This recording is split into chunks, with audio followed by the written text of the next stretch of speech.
Okay, welcome to a sped up voiceover version of this card. I'm stamping out a Ken Brown Creature of the Black Lagoon stamp, discontinued from the 80s. And I'm stamping it on vellum. Okay, now for the backdrop of this vellum scene, I'm stamping the Palm Cove with a Stays-On Black. This is going to be a half-page scene, 8.5 by 5.5 inches. Alright, so 3 impressions going from left to right on that entire backdrop, stamping out some textures that will represent rocks in the water. Alright, adding in a quick tonal background, I have applied some re-inker fluid on my paper towel, a wadded up paper towel, and I'm going to try to make quick work of this. I added so much tone down with this re-inker fluid that it was a little bit hard to, well, not hard, but it was a little bit time consuming to make this any darker because I had saturated the surface and pulp of the paper so much with this re-inker fluid, but it did make this first layer go down very quickly. Alright, now I haven't been working with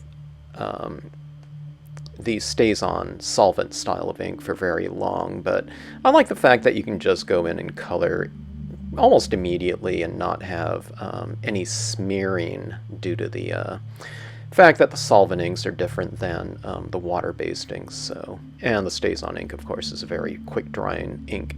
Okay, now it occurred to me that I think a full moon would go really well with this scene, so I just did a quick hole punch. It's like a 1-inch hole punch, circular punch, and I punched out that circle that I will glue up in that upper left-hand corner a little bit later on. But one of the things that's nice about that is, you know, when you're gluing a moon back into the scene like that, you can just do whatever you want to do in the background and not worry about inking over a moon that is set into that piece of paper. And the reason why I'm doing this is because I'm going to be doing that vellum overlay over the top of that anyway, so it's going to be sandwiched in between this backdrop and the vellum, okay? Now I'm taking, I don't take too much time doing this backdrop here. And what I mean by a backdrop, it's going to be a foundation. And it's on basically, you know, it's almost a matte piece of cardstock that I'm using here. This one's actually a piece of semi-gloss that's very close to matte. But you don't have to spend too much time on it because, as you'll see, when you cover it up with the vellum covers it up in a translucent, you know, vellum look, you know, so it's going to knock out a lot of the contrast, a lot of the details and everything like that. So I wouldn't say that I'm applying this in a sloppy manner, but I'm not really taking my time to do it in any very graceful and, you know, completely smooth transitioning type of ink application, as I would try to do if I was just working on a piece of cardstock and I wasn't going to be covering it up with something like vellum.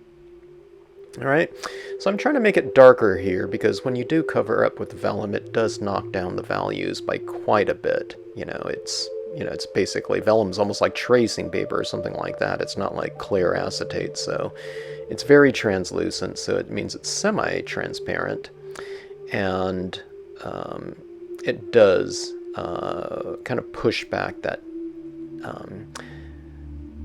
in this case, this Palm Cove scene quite a bit. All right, now this scene, I wanted it to look kind of a little bit dirty and that water to be not quite so inviting. I wanted it to be kind of swamp-like. You know, if I'm doing a tropical setting, normally I'm making that water very inviting, but this is a monster scene, so I went with some Distress Ink peeled paint, which is kind of that aged looking, you know, green color. I didn't like that as is. I mean, it was really ugly. So I just add a little bit of blue to it. Not that that Distress Ink peeled paint is an ugly color, but just in this setting right here, it was just, I don't know, a little bit too, I don't know, visually disturbing from a color sense perspective. All right, so I'm adding in a little bit of tone to that moon as well, and that I was just kind of describing to the live stream people that that moonlight is going to be my source of light, and it's going to be shining down in that lower section, illuminating the monster.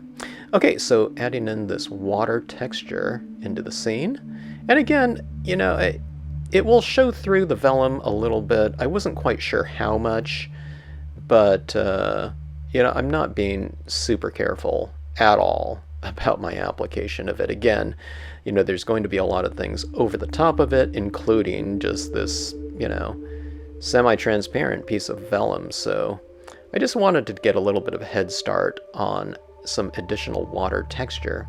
All right, now I was hoping that this blue here would it kind of transition and make that greenish tinge a little bit more, or a little bit less unsightly, I guess we could say. And I think it did the trick, but I still wanted some of that green in there, so I'm being careful not to just cover all of that green up, especially down there in the water. But getting that little bit of tinge of a tone up in the sky gives the sky a little bit of a temperature change, moving into kind of a cool color spectrum. Got a little bit of that blue-green, and since I'm using that blue, I'm adding some of it into my moon right there. And again, remember, that moon is going to be covered up with vellum, so you don't have to be too careful about it. Alright, so this is the back side of the vellum, and I'm coloring in the monster, and I'll do the figure after that. So as far as most of the statues that I've seen, or I don't know, model kits back in the day when I was a little kid, the Creature of the Black Lagoon, they always made it kind of a little bit, I don't know, reptilian looking, and doing it in green tones, so I'm following suit with that. I guess I've seen the monster maybe in kind of the reddish tinge or something like that, but I thought the green would be cool. So doing that in colored pencils, okay? Colored pencils are a really good medium for doing detail work. And I'm doing a little figure here. I wasn't quite sure what to do color to do her swimsuit in, but one of the viewers of the live stream suggested purple, and I thought, yeah, that goes well with the green, you know, purple and green combination. All right, adding a little bit of tone with alcohol ink.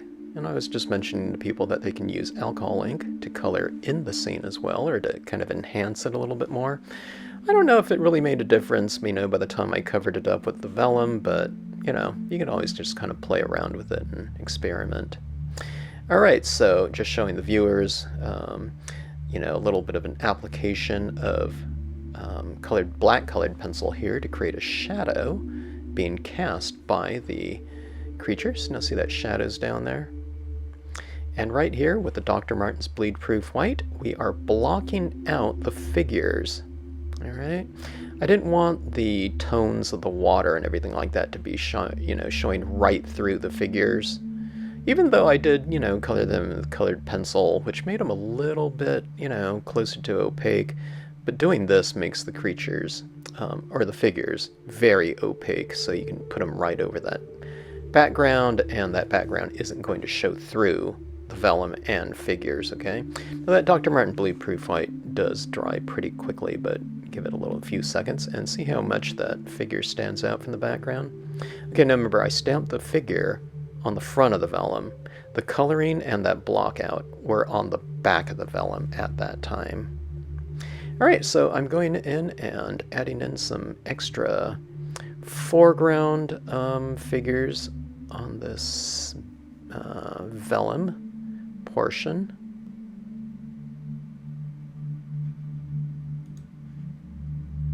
And one of the things about vellum, it's kind of cool, is that you can stamp on the front or back. So I don't have a left and right side of this spooky branch, but I stamped it both on the back and front of it so that it's kind of curling in towards the figure like that. The first two impressions were on the back side, so they're bent down at the figure, and then the one on the right is stamped on the front of it. So you see that right there? It creates some foreground, and it kind of creates these, you know, kind of spooky looking branches kind of pointing in at the figure.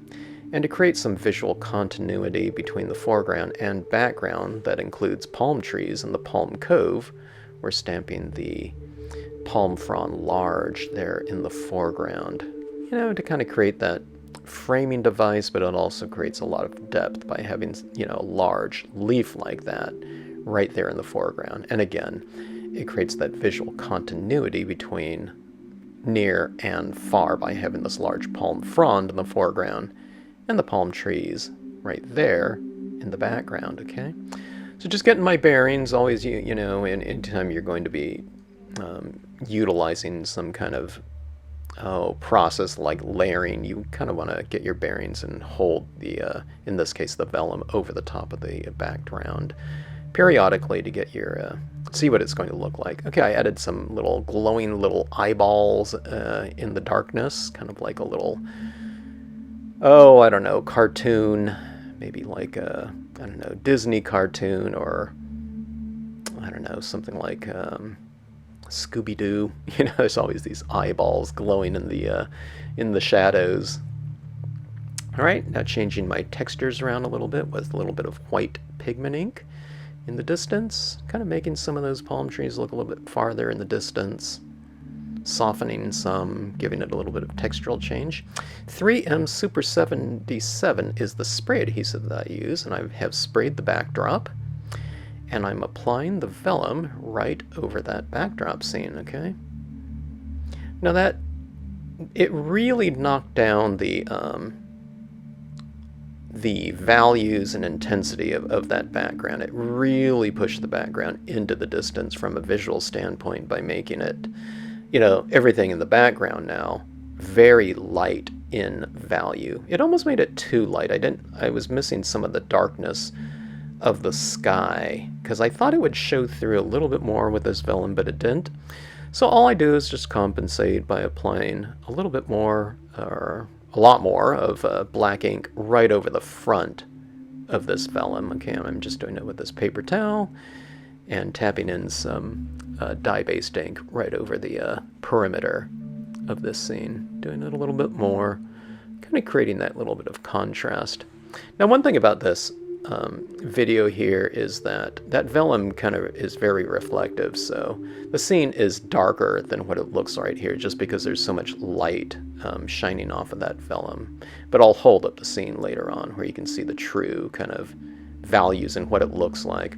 Okay, creating some additional perimeter. Okay, like I said, that when I layered that vellum over the top of that background, I lost a lot of the darkness, especially around on the perimeter. So what I did here is I just stamped kind of a heavier application of foliage to really frame off the scene in a darker perimeter.